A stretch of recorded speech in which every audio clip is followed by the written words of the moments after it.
You ever wake up to find someone's taken something that doesn't belong to them, something you thought was safe and sound? Well, that's exactly what happened to me one quiet morning in Texas. My name's Ethan Miller, and I've lived on this land for as long as I can remember. It's a family inheritance, passed down through generations, with the trees, the grass, the breeze, all a part of me. But nothing could have prepared me for the shock that came one morning when I drove down my gravel driveway to find a team of workers, busy putting up fences and clearing the land. And standing right in the middle of it all, like he owned the place, was Jerry Thompson. He wasn't just a neighbor. He was the president of the HOA, and this was his version of community improvement.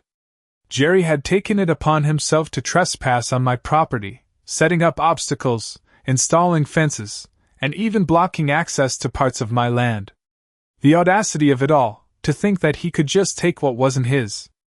As I pulled up and saw the trucks, the equipment, the workers who seemed completely unaware of how wrong this was, my blood started to boil. Jerry saw me from across the lot and waved, that smirk of his a clear sign of his belief that he was untouchable. "Morning, Ethan," he called out. "Just doing what's best for the community." I shook my head. What community? This wasn't about the community. This was about him flexing his HOA muscle, and I wasn't having it. "What do you think you're doing on my property, Jerry?" I called out, walking towards him. "Oh, don't worry," he replied, that infuriating grin still plastered on his face. "I've got approval from the board to make these changes. It'll all be for the betterment of the neighborhood. You'll see." He actually thought he could just steal my land, claim it as his own, and walk away without consequences. The nerve. That's when I realized it wasn't just about the land. It was about showing Jerry Thompson and everyone like him that no one gets to play God on my turf. But before I made a move, I had to make sure I knew exactly what I was dealing with. I'd spent my entire life here, working the land, learning from my father and grandfather about how to protect it. This wasn't just dirt and grass. It was part of me, part of my family's legacy. I wasn't going to let a man like Jerry take that away from me. So, I did what anyone in my shoes would do. I called a lawyer. I wasn't sure what good it would do at first. Jerry was a powerhouse in the neighborhood, a man who could twist the law to suit his needs. But I wasn't going to let him steamroll me without a fight. As I sat in my truck, waiting for the legal team to get back to me, I realized this wasn't just about a fence or a few trees. It was about standing up for what's right, protecting what's yours, and making sure that bullies like Jerry didn't get to walk all over the rest of us. Jerry didn't know it yet, but his reign of terror was about to end. And in 48 hours, everything he thought he could get away with would come crashing down. The phone rang, and I picked it up without hesitation. "Ethan, it's Jim. I've got the papers you need. Everything checks out." My heart skipped a beat. Jim was my lawyer, and I knew he had the power to change everything. I was sitting in my truck parked in front of my land, watching Jerry and his crew continue their work, completely oblivious to the storm coming their way. I had spent the past few hours digging through old family records, cross-referencing land deeds, and researching local property laws. It was frustrating at first. The legal jargon made my head spin, but there was one thing I knew for sure. I wasn't going to let Jerry steal what wasn't his. "What did you find?" I asked, my voice a little shaky but determined. "You're in luck. Your grandfather's deed, it's got some old clauses in there, and they give you the upper hand. There's one clause, in particular, that says this land was never subject to HOA control. Jerry's trying to pull a fast one on you. We've got him, Ethan. We can hit back hard." I felt a surge of relief wash over me. It wasn't just about the land. It was about standing up to someone who thought they could do whatever they wanted without facing consequences. "Thanks, Jim. I knew I could count on you." I hung up the phone and took a deep breath.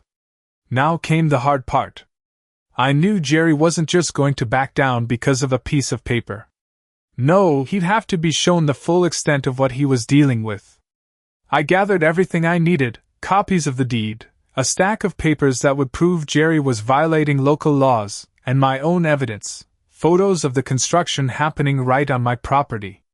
I wasn't just going to send a lawyer's letter. I was going to take action. I drove over to the local courthouse, the papers weighing heavily on the passenger seat beside me. It felt like the weight of my family's legacy was right there, in my hands. This land had been passed down for generations, from my great-grandfather to my father, and now it was mine. There was no way I was going to let a man like Jerry mess with that. When I walked into the courthouse, the first thing I did was file an injunction. I couldn't just sit back and wait. This was happening now. I needed to stop the construction immediately. The clerk looked up at me, her eyes scanning the papers. "You're sure about this?" she asked. "I'm positive," I replied, my voice steady. "We'll get this on record. It'll stop him dead in his tracks." I walked out of the courthouse with a sense of purpose I hadn't felt in a while. It was like I was finally taking control of my own fate. By the time I got back to my land, the sun was beginning to set. Jerry's crew was still working, but the mood had shifted. There was something in the air, something that told me things were about to change. Jerry was still oblivious to the legal storm that was about to hit him. He was standing near the fence, hands on his hips, as if he owned the entire property. I couldn't help but feel a sense of satisfaction as I parked my truck. I was ready. Tomorrow, things were going to get interesting. But for tonight I sat in my truck, watching the sun dip below the horizon, and I thought about everything that had led me to this moment. The battle for my land wasn't just about ownership. It was about respect. It was about proving that you don't let anyone take what's yours without a fight. The morning air was cooler than usual, a hint of fall already creeping in, but I could feel the heat rising in my chest as I watched Jerry and his crew work, blissfully unaware of the storm heading their way. I had spent the night going over the documents, the deed, and the laws I had dug up, every piece of paper, every bit of evidence. I had them all in order. Today was the day everything changed. The county courthouse had promised me an expedited hearing, and now it was time to show Jerry that he was no longer in control of this situation.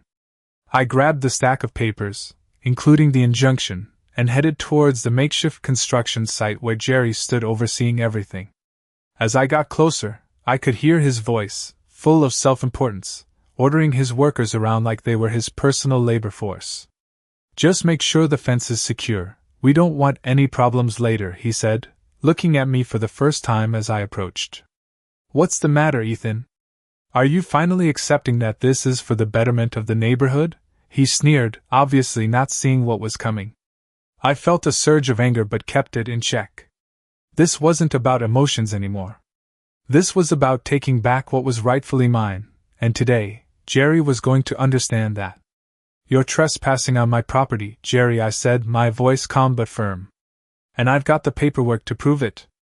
I handed him the stack of documents. His eyes flickered over the pages, his smirk slowly fading as he realized what he was looking at.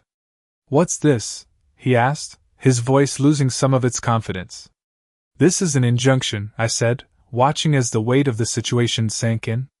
"This stops all work on my land." Immediately, Jerry's face went pale, and for the first time since this whole mess started, I saw him falter. He looked over at the workers, who were starting to pack up, unsure of what to do. "You can't do this," he muttered, more to himself than to me. I could see the panic creeping into his eyes now. He had thought he was untouchable, but in that moment, he realized he wasn't. "Oh, but I can," I replied. "You've violated the law, Jerry. You've built on my land without permission, and now you're going to pay for it." I didn't wait for him to respond. I turned and called the local sheriff's office, knowing that the next step was critical. Within an hour, a deputy arrived at the scene. I showed him the injunction, and after reviewing everything, he nodded. "This is in order," he said. "Jerry, you need to pack up and leave. Now." Jerry didn't argue. He couldn't. His entire plan had been built on intimidation, on the assumption that he could just take whatever he wanted. But today, he learned the hard way that people like him don't get to walk all over the rest of us. As Jerry left, a defeated look on his face, I felt a sense of relief wash over me. It wasn't just about the land anymore. It was about standing up for what was right. It was about making sure that people like Jerry never felt comfortable taking what wasn't theirs. I had won this round, but I knew there was still more to do. There were still other people out there who thought they could trample over others without consequences. But for today, I stood victorious. I had taken my land back, and there was no turning back now. It had been a few days since Jerry's eviction, and the land finally felt like it was mine again. The workers were gone, the fences were down, and the only thing left in my mind was the lingering feeling of satisfaction. But I knew better than to think that was the end of it. Jerry was stubborn, and I had no doubt he would find some way to fight back, especially after being humiliated like that. As I walked across the land, I could still see the marks left by the construction: dusty trails, crushed grass, broken fences. It was a reminder of how quickly someone could try to take what wasn't theirs. But I wasn't going to let that happen again. I had made a promise to myself, to my family, to the generations before me who had worked this land.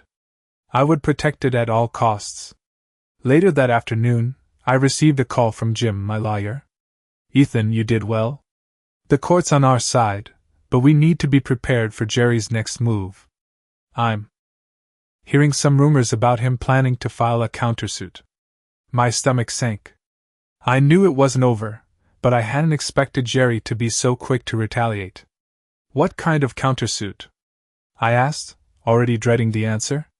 "He's claiming that the injunction was invalid, that it wasn't served properly, and he's trying to argue that he had the legal right to make those improvements," Jim said. "It's a long shot, but it could delay everything." My grip on the phone tightened. I could feel the frustration building again. I wasn't going to let Jerry back me into a corner. "What do we need to do?" I asked. "We need to gather more evidence. Solid proof that the work he did was completely unauthorized, and that his claims of legal right are bogus. It's not over, but we can win this." I nodded, feeling the weight of the battle ahead. Jerry thought he could play me, but he was wrong. I wasn't going to back down, not now, not ever. The next few days were a blur of legal research, phone calls, and visits to the courthouse. I spent hours going over property records, talking to neighbors who had seen Jerry's construction crew working, and gathering anything I could to make sure Jerry had no chance of winning. The more I dug, the clearer it became. Jerry didn't have a leg to stand on. His claims were baseless. He had no legal right to my land, no right to build on it, and certainly no right to take what wasn't his. But I knew Jerry wouldn't give up easily. He had connections, money, and that sense of entitlement that made him think he could do whatever he wanted. Still, I was determined. I wasn't going to let him get away with it. I would see this through to the end, no matter how long it took. Then, one afternoon, as I was reviewing the last of the documents, I saw something that made me pause. There, in the bottom corner of one of the old property records, was a note, a reference to a law that specifically protected against the kind of intrusion Jerry had made. It was the missing piece of the puzzle. I felt a rush of excitement. This was it. This was the proof I needed to crush his case once and for all. I immediately called. "Jim, I found something. A law that protects against this kind of encroachment. This is the final nail in Jerry's coffin." Jim's voice crackled with excitement on the other end. "That's exactly what we need, Ethan. We can hit him with this and end this fight for good." The next few days were a whirlwind of preparation. We filed the necessary paperwork, scheduled the hearing, and I gathered my evidence. I wasn't going to let Jerry walk away from this. I was going to make sure he understood exactly what happens when you mess with the wrong person. Finally, the day of the hearing arrived. I stood in the courthouse, papers in hand, ready to face Jerry once again. This time, I wasn't walking in with uncertainty. This time, I was armed with the truth. And I wasn't about to let it slip away. The courthouse was silent, the air thick with anticipation as I waited for the judge to enter. I had prepared for this moment for weeks, making sure everything was in order. Jerry had no idea what was coming. I stood at the front of the courtroom, the papers I had gathered spread out in front of me, and a sense of determination settled in my chest. I was ready. The doors opened, and the judge walked in. The room stood still for a moment, and then we all sat down. I glanced at Jerry, who was sitting across from me, a smug expression still on his face. He had no idea that this time, he wasn't going to get away with it. The judge called the case, and I felt a wave of calm wash over me. This was my moment. Jerry's lawyer began by speaking first, confidently outlining their case. They argued that I had no right to stop the work Jerry had started, that the land was subject to HOA rules, and that the construction was in line with neighborhood improvements. Jerry sat there, nodding along, his eyes never leaving me, as if he thought his words could intimidate me. I could feel his confidence, but I wasn't worried.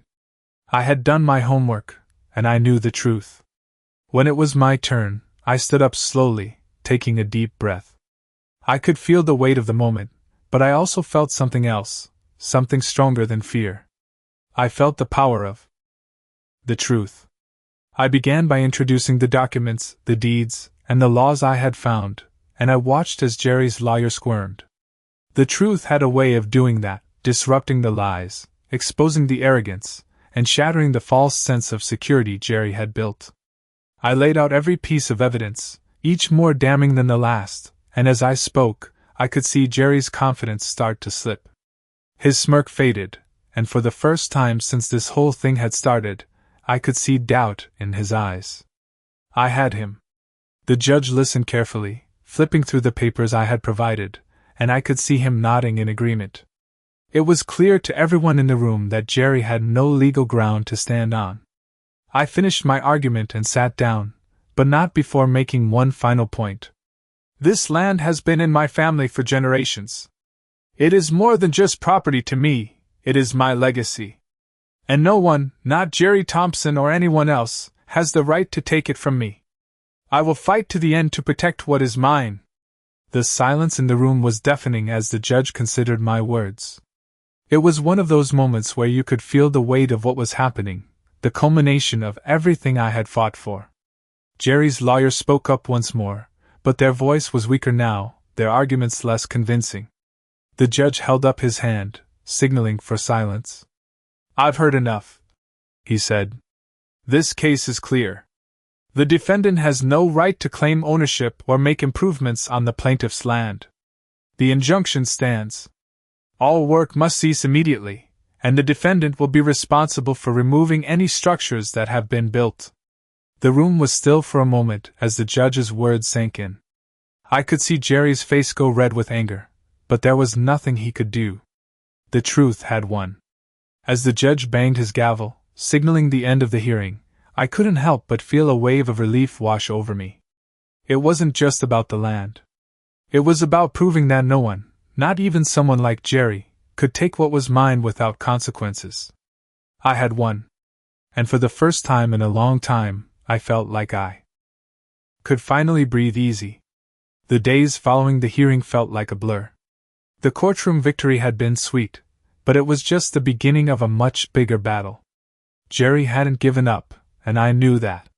He wasn't the kind of guy who took defeat lying down, especially when his pride was on the line. I spent the next few days in a daze, just trying to process everything that had happened. My phone was constantly ringing, emails flooding in, and messages from family members congratulating me, offering support. It felt good to have the people I cared about behind me, but the weight of the situation still hung over me. Jerry didn't let things go easily.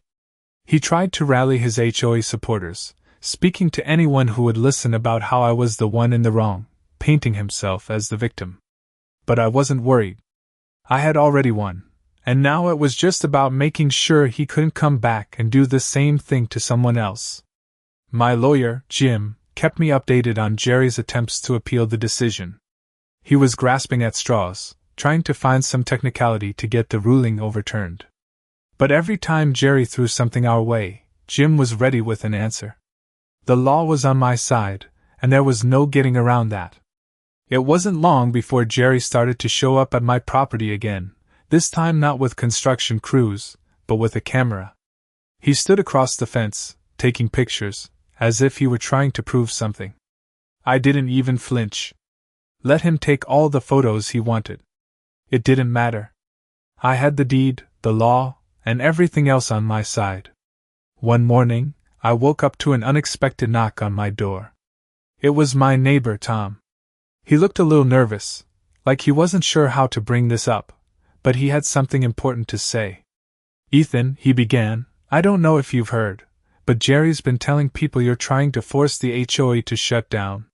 He's making it sound like you want to take away everyone's rights, like you're turning the neighborhood upside down." I felt my blood pressure rise. I had worked so hard to make sure Jerry's lies didn't have a foothold, but it seemed like he was still spreading rumors. "That's not true," I said firmly. "All I did was protect my land. I'm not trying to shut anyone down. But I won't let someone like Jerry walk all over me, and I'm not going to let him do it to anyone else, either." Tom looked relieved, and I could tell he was just as tired of this situation as I was. "I know. We all know. It's just that Jerry's been running things for so long, and he's been using his position to intimidate people. But you're showing us that we don't have to put up with it. I just wanted to tell you that some of us are on your side." His words meant more to me than he could know. It wasn't just about me anymore. It was about everyone who had been silenced, who had been bullied into submission by Jerry and the HOA. I had taken a stand, and in doing so, I had given others the courage to do the same. The next few weeks were calm. Jerry kept his distance, and the HOA's grip on the neighborhood began to loosen. It wasn't an overnight change, but it was happening. People were finally speaking up, and the sense of fear that had once plagued the community was slowly fading away. I still kept a close eye on my property, knowing that Jerry could try something again, but for the first time in a long while, I felt at peace. I had fought for what was right, and I had won. And the best part? I knew that this wasn't just a victory for me. It was a victory for everyone who believed that no one should be able to steal what's theirs without facing consequences.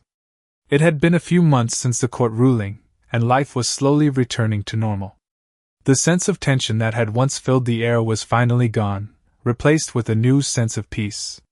The land was mine again, and Jerry was nowhere to be seen. He had retreated into the background, his plans thwarted, his pride wounded. I could see the changes in the neighborhood as well. People were more open, more willing to speak up. The fear that Jerry had instilled in everyone was beginning to fade. It was a quiet Saturday afternoon when I got another unexpected visit.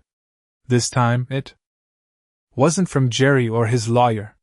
It was Tom, the same neighbor who had spoken to me a few weeks ago. He knocked on my door, and when I opened it, he looked even more determined than before. "Ethan, I need to talk to you," he said, his voice serious. "What's going on?" I asked, my curiosity piqued.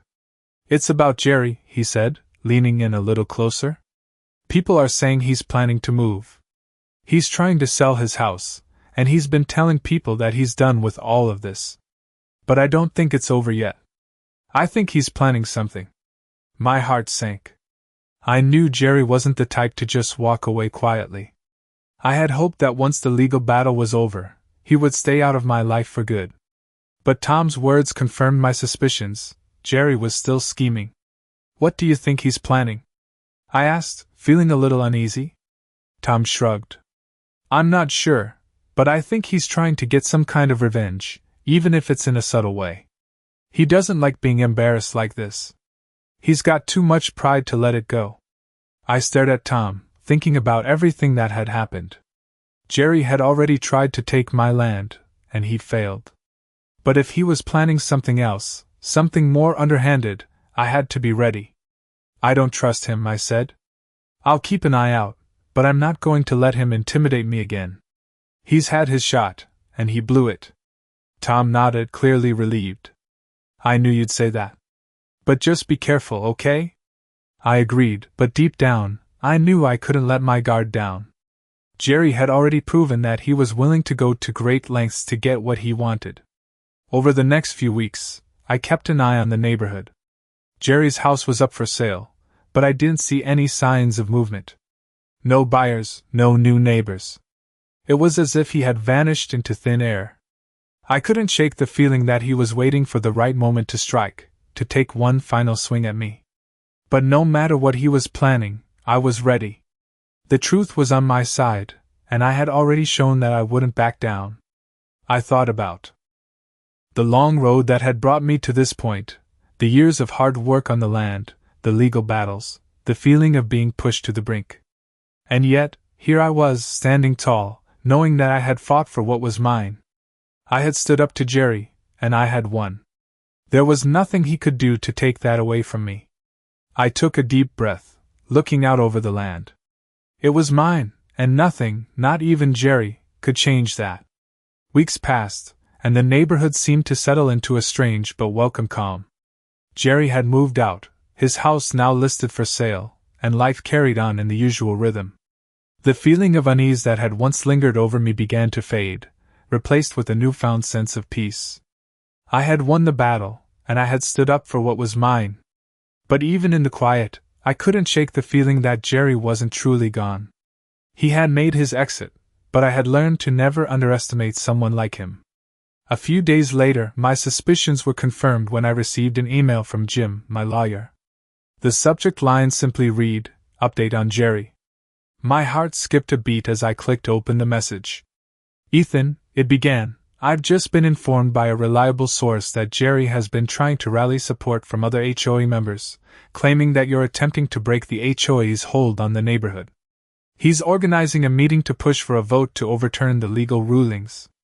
It seems he's planning a comeback." The email felt like a punch to the gut. I had hoped that Jerry's defeat would mark the end of his attempts to disrupt my life, but it seemed that he was still determined to keep fighting. I knew that I couldn't let him get away with it again. If Jerry was trying to turn the neighborhood against me, I needed to stop him before he could gather any momentum. I immediately called Jim, the weight of the situation sinking in as the phone rang. "Jim, what's going on? How serious is this?" "It's serious," Jim replied, his voice steady but with a hint of concern. "He's not backing down, Ethan.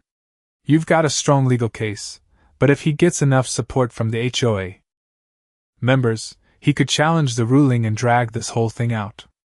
We need to act fast." I felt a surge of determination flood my chest. This was it. Jerry wasn't just going to lie down and let me enjoy my victory. He was coming for round 2, and this time, I wasn't going to wait for him to make the first move. "What do we need to do?" I asked. "I'll help you gather support," Jim said. "But we need to make sure the community knows what Jerry is really about. He's not the one looking out for the neighborhood. He's trying to take advantage of everyone, and we need to remind them of that." I nodded, feeling the fire ignite in me once again. "I'll start talking to people," I said.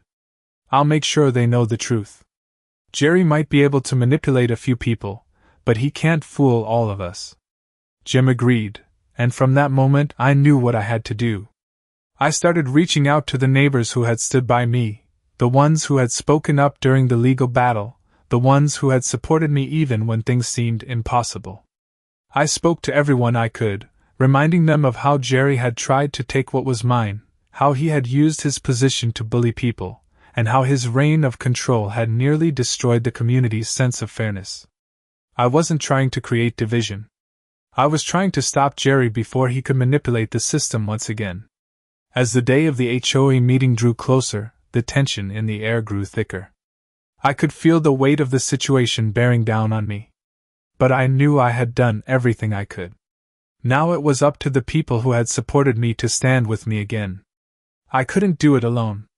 The night before the meeting, I sat down with my thoughts. The journey had been long, full of ups and downs, but no matter what happened tomorrow, I knew I had given it everything. And no matter how hard Jerry tried to fight back, I wasn't backing down. The truth was on my side, and that was all that mattered. The day of the HOA meeting arrived, and I could feel the tension in the air like static electricity. The room was packed, a mixture of neighbors, HOA members, and a few familiar faces that had stood by me through the legal battle. I had spoken to many of them over the past few weeks, making sure they knew the truth about Jerry's actions. Today, it was time to make sure the rest of the community knew too. As I walked into the meeting room, I saw Jerry sitting at the front, his usual smug expression plastered across his face. He was talking to a few of his supporters, whispering as if he were already preparing for his victory. But I wasn't going to let him have this one. The meeting started, and Jerry was the first to speak. He stood up, his voice full of confidence as he began to paint himself as the victim. "Ladies and gentlemen," he started, "we all know that Ethan Miller is trying to tear apart this community. He's fighting against the HOA, against what's best for the neighborhood. I'm just trying to make sure that our property values are protected." He paused, letting his words hang in the air. The room was silent, but I could see a few people nodding along, unsure of what was really going on. I stood up when it was my turn, my heart beating a little faster. But this time, there was no fear. I was ready. "I'm not here to tear apart this community," I said, my voice steady and clear. "I'm here because I believe in fairness. I believe in what's right. And what Jerry is trying to do is wrong." The room went quiet, and I could feel all eyes on me. I continued laying out the facts, just like I had done before. I spoke about the legal battle, about how Jerry had tried to take my land without permission, about how he had used his position in the HOA to bully and manipulate the community. I made sure to remind everyone about the court ruling, how Jerry had lost because he had no legal right to do what he had done. As I spoke, I could see some of the faces in the room begin to change. People who had once been unsure, who had listened to Jerry's lies, now looked at him with doubt in their eyes. I was making my case, and it was starting to sink in. Jerry tried to interrupt a few times, but I didn't let him. I was on a roll now, and I wasn't stopping. I pointed out how the HOA was supposed to protect everyone, not just the few who thought they could control the rest. "I'm not here to destroy the HOA," I said. "I'm here to make sure it works for all of us, not just for people who think they can use it as a way to get what they want." By the time I finished, there was a heavy silence in the room. Jerry's supporters were looking less certain, and I could tell that some of them were already rethinking their position. The board members looked at each other, and I saw a few nodding in agreement with what I had said. After what felt like an eternity, the vote was called. One by one, people raised their hands either in favor of Jerry's proposal or against it. When it was all over, the result was clear: Jerry had lost. The board had sided with the truth, and the community had spoken. As the meeting broke up, I felt a weight lift off my shoulders. The fight wasn't over, but this was a major victory. Jerry's plans had been foiled once again, and the neighborhood was finally starting to take back control. I looked around the room at my neighbors, the ones who had supported me, and I felt a sense of pride. This wasn't just about me anymore. It was about all of us standing together, making sure that no one could take what wasn't theirs, and that fairness and justice were restored. As I walked out of the room, I knew that this was the beginning of a new chapter for the neighborhood. The fear that Jerry had instilled in everyone was starting to fade, replaced with a renewed sense of community and a willingness to speak up when things weren't right. And for the first time in a long time, I could finally relax, knowing that I had done everything I could to protect what mattered most.